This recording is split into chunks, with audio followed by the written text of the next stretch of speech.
अस्सलाम वालेकुम स्टूडेंट्स, मेरा नाम Munibur Rahman. Pharm D pharmacology की series CVS anti hypertensive drugs, और उसमें आज हम पढ़ेंगे डायूरेटिक्स। जिसने प्रीवियस लेक्चर नहीं देखा वो यहाँ पर कार्ड्स में क्लिक करे और वो लेक्चर देख ले, क्योंकि anti hypertensive drugs to treat hypertension ये एक बहुत इंपॉर्टेंट टॉपिक है और इसको समझना बहुत ज़रूरी है। प्रीवियस लेक्चर में मैंने सिम्पैथोलाइटिक्स के बारे में आपको बताया कि किस तरह से वो ब्लड प्रेशर को रिड्यूस करते हैं, और उसमें सेंट्रल नर्वस सिस्टम का बहुत बड़ा इंपैक्ट होता है ब्लड प्रेशर को कम करने में। ठीक है, उसके बाद हम चले थे बीटा ब्लॉकर्स पे। ठीक है, अब हम चलेंगे डायूरेटिक्स पे, जो कि दूसरा एक मेजर ट्रीटमेंट है for the treatment of blood pressure. Diuresis क्या होता है? Diuresis means elimination of water and salts from body through urine.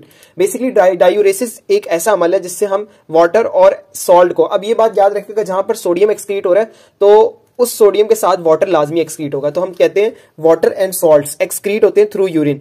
तो ये हम इस अमल को डायूरेसिस कहते हैं। बेसिकली एक्सक्रीशन के अमल को डायूरेसिस कहते हैं। जितनी एक्सक्रीशन होगी उतना जो होगा वो ब्लड वॉल्यूम कम होगा। जितना ब्लड वॉल्यूम कम होगा ब्लड प्रेशर कम होगा। मैंने प्रीवियस लेक्चर में बताया था कि blood volume is directly proportional to the increase in blood pressure. So we decrease the blood volume by influencing diuresis. And diuresis को किस तरह से इन्फ्लुएंस करेंगे? By diuretics. अब डायूरेटिक्स ड्रग्स वो होंगी जो डायूरेसिस को इंक्रीज करेंगी। अब यहां पर हम नेफ्रॉन का एक टिपिकल स्ट्रक्चर देख रहे थे कि नेफ्रॉन के स्ट्रक्चर में होता क्या क्या है। सबसे पहले आपको पता है यहां पर प्रॉक्सिमल कॉन्वोल्यूटेड ट्यूब्यूल होती है। ठीक है, और यहां पर डिस्टल कॉन्वोल्यूटेड ट्यूब्यूल। डिस्टल को मैंने दो पार्ट्स में डिवाइड कर दिया, लेट और अर्ली। ठीक है, अब डिवाइड करने का मकसद ये कि इनकी अलग अलग साइट्स होंगी जहां पर डायूरेटिक्स एक्ट करेंगे, तो इस वजह से मैंने इनको अलग अलग हिस्सों में बांट दिया। ठीक है, इसके बाद यहाँ पर आती है think ascending limb of loop of Henley. ठीक है, यहाँ पर होती है कलेक्टिंग डक्ट। अब ये 4-5 पार्ट आपने देख ली। यहाँ पर कार्बोनेट्स, बाइकार्बोनेट्स, सोडियम और वाटर एक्सक्रीट हो रहा है। ये किसके इन्फ्लुएंस से हो रहा है? ये बेसिकली हो रहा है हमारे पास carbonic anhydrase inhibitor. Proximal convoluted tubule पे हमारी जो ड्रग एक्ट करती है उसका नाम है कार्बोनिक एनहाइड्रेस इनिबिटर। ऑक्सी इसका था एसीटोजोलामाइड। एसीटोजोलामाइड एक ऐसी ड्रग है जो यहां पर एक्ट करके डायूरेसिस करवाती है फर्स्ट पार्ट पे। तो इसमें क्या होता है कि 65% sodium and bicarbonates excrete out हो जाते हैं। फिर आती है हमारे पास thick ascending limb of loop of Henle. ये यहां पर sodium and water excrete out हो रहा है। ठीक है, एक्सक्रीट आउट बेसिकली एक्सक्रीट हो रहा है और इसको हम रीएब्जॉर्ब करवा रहे हैं। एक्सक्रीशन ये है रीएब्जॉर्प्शन। यहां पर भी रीएब्जॉर्ब हो रहा है बेसिकली। अब इस जो चीज रीएब्जॉर्ब करवा रही है वो प्रॉक्सिमल कॉन्वोल्यूटेड ट्यूब्यूल का पार्ट है। ठीक है, अब इस रीएब्जॉर्ब को हम यहां से कैंसिल कर देंगे, तो सोडियम, वाटर एंड कार्बोनेट्स जो है रीएब्जॉर्ब नहीं होंगे, तो ये यूरिन के अंदर चल जाएंगे। सेम यहां पर भी होगा कि हम यहां पर रीएब्जॉर्ब जो हो रहा है वाटर, सोडियम, इसको नहीं होने देंगे, तो यहां से यूरिन के थ्रू चला जाएगा। Thick ascending limb of loop of Henley में 25% सोडियम एक्सक्रीट आउट होता है और वाटर भी होता है। तो ये इन पे जो ड्रग्स एक्ट करेंगी वो लूप डायूरेटिक्स कराएंगी। अर्ली डिस्टल कॉन्वोल्यूटेड ट्यूब्यूल में 5% सोडियम एक्सक्रीट आउट होता है। ठीक है, सॉरी रीएब्जॉर्ब होता है, तो हम इसको थायाजाइड्स देकर एक्सक्रीट आउट करवा सकते हैं। लेट डिस्टल कॉन्वोल्यूटेड ट्यूब्यूल पे क्या होता है कि 5%, और वो जो 5% रीएब्जॉर्ब को जो रोकता है वो है पोटेशियम स्पेयरिंग डायूरेटिक्स। ठीक है, तो ये था कुछ डायूरेसिस का अमल किस तरह होता है, नेफ्रॉन का टिपिकल स्ट्रक्चर। सो यहाँ पर प्रॉक्सिमल कॉन्वोल्यूटेड ट्यूब्यूल में एक पाथवे, इसको बाइकार्बोनेट पाथवे कहते हैं। इसको आपने इतनी करने की जरूरत नहीं, मैं इस वजह से इसको समझा भी नहीं रहा। जो आपने पढ़ना है वो बेसिकली ड्रग्स है। तो ये लिपनकॉट है, ये मैंने पेज आपके सामने रखा है। यहां पर आप देख सकते हैं ये नेफ्रॉन है। बेसिकली यहां पर फर्स्ट पार्ट प्रॉक्सिमल है, कार्बोनिक एनहाइड्रेस इनिबिटर, जिनको वीक डायूरेटिक्स भी कहते हैं। ठीक है, रेयरली यूज होते हैं ये ऑस्मोटिक डायूरेटिक्स। बेसिकली ये ग्लोकोमा के ट्रीटमेंट में कभी कभार यूज होते हैं, टॉपिकल सोल्यूशन जो आई में डलते हैं। तो यहां पर सेकेंडली आता है descending limb of loop of Henley में ऑस्मोटिक डायूरेटिक्स। यहाँ पर असेंडिंग, अच्छा यहाँ पर कुछ ट्रांसपोर्टर होते हैं कुछ जो ये काम करते हैं reabsorption of water and salts. यहाँ पर जो ट्रांसपोर्टर है ये सोडियम पोटेशियम 2 क्लोराइड ट्रांसपोर्टर है, और यहाँ पर जो ट्रांसपोर्टर है वो बेसिकली सोडियम क्लोराइड ट्रांसपोर्टर है। यहाँ पर जो है एल्डोस्टेरॉन एंटागोनिस्ट एक्ट करते हैं। ठीक है, एपिथेलियल सोडियम चैनल बेसिकली यहाँ पर होते हैं, उनके एंटागोनिस्ट एक्ट करते हैं। वैसोप्रेसिन 2 रिसेप्टर, ADH2 रिसेप्टर भी कहते हैं इसको। ठीक है, यहाँ पर उसके एगनिस्ट एक्ट करेंगे, सॉरी ADH कह दिया, एल्डोस्टेरॉन 2। ठीक है, एल्डोस्टेरॉन रिसेप्टर होते हैं V2 रिसेप्टर्स, एल्डोस्टेरॉन बेसिकली उस पर एक्ट करता है। तो ये था थोड़ा सा ओवरव्यू। अब हम चलते हैं एक्चुअल ड्रग्स की तरफ। Diuretics inhibits sodium and water retention. Basically water and sodium retention को इनहिबिट करके क्या करते हैं, किडनीज में रिटेंशन को इनहिबिट करके more sodium and water to be excreted out in urine. तो सिंपली एक्सक्रीशन करवाते हैं वाटर एंड यूरिन की। ओवरऑल बेनिफिट क्या होता है? ब्लड वॉल्यूम कम होगा, प्रीलोड कम होगा, systemic vascular resistance and cardiac output भी कभी कभार कम हो जाता है, तो ब्लड प्रेशर भी रिड्यूस हो जाता है। These are beneficial in patient with volume overload, जिसमें जो पेशेंट का वॉल्यूम होता है वो ओवरलोड हो जाता है और कभी वो ज्यादा हॉस्पिटलाइज्ड हो तो उसको आईवी लग के, ड्रिप्स लग के उसका वॉल्यूम ज्यादा हो जाता है, ब्लड का वॉल्यूम, तो उसमें भी इसको treatment, first line treatment use करते हैं। And those with congestive heart failure, तो कंजेस्टिव हार्ट फेलियर में भी यूज होता है ब्लड प्रेशर के अलावा। थायजाइड्स पहली ड्रग क्लास है लूप डायूरेटिक्स में। थायजाइड्स वो ड्रग होती है जिसमें बेंजोथायाडायाजीन स्ट्रक्चर प्रेजेंट हो, तो हाइड्रोक्लोरोथायाजाइड, ठीक है, क्लोरोथायाजाइड, क्लोरथेलिडोन और मेटालोजोन, ठीक है, मेटोलाजोन में ये स्ट्रक्चर नहीं होता लेकिन ये थायाजाइड जैसा इनका एक्शन होता है।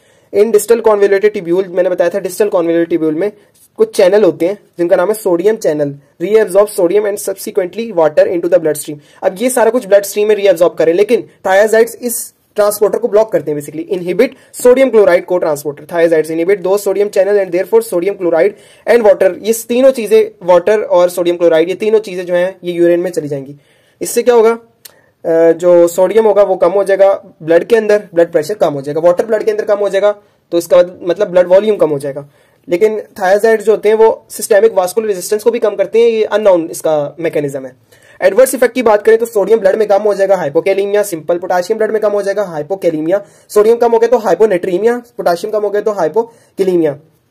पोटासियम जो है वो बहुत इंपॉर्टेंट होता है, इस वजह से थायाजाइड्स जो होते हैं वो जो है उनकी जो डोज है वो मॉनिटर करके यूज की जाती है। मेटाबॉलिक एल्कलोसिस भी हो सकता है, यूरिक एसिड ज्यादा हो सकता है, इस वजह से इनको गाउट के पेशेंट में जो होता है वो नहीं देते थायाजाइड्स को, ये बात आपने याद रखनी है। देन क्लास बी की बात करता हूं तो लूप डायोरेटिक्स। लूप से आपको पता लग रहा है कि ये लूप पे एक्ट करेंगे। अब वो लूप कौन सी है मैं आपको दोबारा दिखाता हूं, वो है thick ascending limb of loop of Henley. इस लूप पे एक्ट करके वो अपना एक्शन करेंगे। अब एक्ट किस पे करेंगे? वो करेंगे सोडियम पोटाशियम 2 क्लोराइड, ठीक है, sodium potassium 2 chloride, ascending limb of loop of Henley. अब यहां पर क्या होगा? यहां पर बेसिकली इस ट्रांसपोर्टर को इनहिबिट करके ब्लड के अंदर जो रीएब्जॉर्प्शन है वो कम कर देंगे, जिसकी वजह से excretion of ions and water ज्यादा हो जाएगी। इसके अंदर 3 मशहूर ड्रग्स हैं, फिरोसामाइड, बिमिटानाइड एंड टॉर्सिमाइड। फिरोजीमाइड जो होती है ये वाली ड्रग आपको लेसिक्स के नाम से मिलेगी फार्मेसीज पे। मैकेनिज्म ऑफ एक्शन की बात करूं लूप डायोरेटिक्स की, तो ये करते हैं inhibit sodium potassium 2 chloride transporter को inhibit, therefore sodium and water is excreted out in urine. Indication for patient वो आर, मतलब कि हम किस कंडीशन में इन ड्रग्स को यूज कर सकते हैं, फिरोजीमाइड, ब्यूमेटानाइड एंड टॉर्सिमाइड। फॉर पेशेंट वो आर कंप्लीटली वॉल्यूम ओवरलोडेड, ठीक है, हाइपरवोलीमिया basically. They are not used primarily in treating blood pressure but are useful to manage the symptom of congestive heart failure edema. Edema आपको पता है कि accumulation of fluid in certain tissue edema कहते हैं, ठीक है, peripheral edema भी हो सकता है, pulmonary edema भी हो सकता है। एडवर्स इफेक्ट की बात करें तो हाइपोवोलीमिया हो जाता है, ठीक है, हाइपोकैलीमिया, ऑटोटॉक्सिसिटी ये एमसीक्यूज आता है कि ऑटोटॉक्सिसिटी किसका एडवर्स इफेक्ट है, बेसिकली लूप का। ऑटोटॉक्सिसिटी कहते किसको है? जो हमारा मतलब कि ऑडिटरी केनाल होती है जहां से हम सुनते हैं, हेयरिंग की जो थोड़ी सी एबिलिटी वो लॉस हो जाती है, कम सुनाई देता है। हाइपर ड्यूरीसीमिया भी हो जाता है। तो आगे हम चलते हैं aldosterone antagonists. Aldosterone promotes the sodium and water reabsorption by acting on V2 receptor, vasopressin receptor कहते हैं V2 रिसेप्टर को। तो इस रिसेप्टर पे एल्डोस्टेरॉन एक्ट करता है। उससे होता क्या है बेसिकली, मैं आपको एक पाथवे समझाता हूं, आई होप आपको समझ में आ जाए वो पाथवे। बेसिकली होता ये है कि ये है V2 रिसेप्टर, ठीक है, समझे, ये V2 रिसेप्टर है, ये V2 रिसेप्टर है, ठीक है, और ये है न्यूक्लियस, सेल का न्यूक्लियस है, ठीक है, और ये हमारे पास है, ये हमारे पास आगे कलेक्टिंग डक्ट, ठीक है, कलेक्टिंग डक्ट का पहला पार्ट है बेसिकली, इसको हम कहते हैं लेट डिस्टल कॉन्वोल्यूटेड ट्यूब्यूल। अभी जो V2 रिसेप्टर है ना, इसके ऊपर एल्डोस्टेरॉन एक्ट करता है। एल्डोस्टेरॉन इनको एक्ट करके यहां से कुछ प्रोटीन को ट्रांसलोकेट करता है और वो प्रोटीन ट्रांसलोकेट होकर मेम्ब्रेन के ऊपर जाकर चैनल्स बना देती हैं। V2 रिसेप्टर पे एल्डोस्टेरॉन एक्ट करेगा, ठीक है, और V2 रिसेप्टर पे एक्ट होने के बाद यहां से प्रोटीन न्यूक्लियस से ट्रांसलोकेट होकर मेम्ब्रेन पे आ जाएंगी और ये मेम्ब्रेन चैनल बना लेंगी। इन चैनल या इन ट्रांसपोर्टर का नाम होता है बेसिकली ई-नेक सेल्स या ई-नेक ट्रांसपोर्टर्स, ठीक है। बेसिकली ये ट्रांसपोर्टर क्या करते हैं कि जो हमारे रीअब्जॉर्प्शन का काम करते हैं, बेसिकली ब्लड स्ट्रीम में दोबारा से रीअब्जॉर्ब करना चीजों को। तो अगर एल्डोस्टेरॉन रिसेप्टर इनहिबिट हो जाएंगे तो ये ट्रांसलोकेशन इनहिबिट हो जाएगी। अब मैं इसको समझाता हूँ। एल्डोस्टेरोन प्रमोट्स, अब ये जो चैनल है ना, बेसिकली इसका काम क्या होता है, सोडियम एंड वाटर को रीएब्जॉर्ब करवाना। Aldosterone promotes the sodium water reabsorption bye acting on V2 receptor. इससे क्या होगा कि हमारे पास जो रीएब्जॉर्प्शन है वो कम हो जाएगी और जो हमारे पास यूरिनेशन है, डायूरेसिस है, वो ज्यादा हो जाएगा। एडवर्स इफेक्ट क्या होता है कि ये पोटाशियम की इंक्रीमेंट कर देती है ब्लड के अंदर। बेसिकली क्या करते हैं कि ये पोटाशियम के रिलेशन में सोडियम एंड वाटर को रीएब्जॉर्ब करते हैं। तो अगर सोडियम वाटर रीएब्जॉर्ब नहीं होगा तो पोटाशियम रीएब्जॉर्ब हो जाएगा, जिसकी वजह से एडवर्स इफेक्ट देखने को मिलेंगे। लेकिन अगर डायरेक्ट इनएक्ट सेल्स के ऊपर एक्ट किया जाए, बेसिकली एल्डोस्टेरोन एंटागोनिस्ट में एप्लीरिनॉन और स्पाइरोनोलैक्टोन आता है। लेकिन अगर हम क्या करें, डायरेक्टली एक्ट कर दें, तो उसको हम कहते हैं potassium sparing antagonist, aldosterone antagonist. ठीक है, ये इसी की क्लास में आता है, लेकिन हम इनको कहते हैं पोटाशियम स्पेयरिंग। ये डायरेक्टली ब्लॉक करते हैं, इनमें पोटाशियम का काम नहीं होता। एम्लिरॉइड, ठीक है, ट्रामटरीन। जो स्पाइरोनोलैक्टोन है ना, इसका एडवर्स इफेक्ट होता है गिनेकोमेस्टिया, ठीक है, enlargement of breast in males.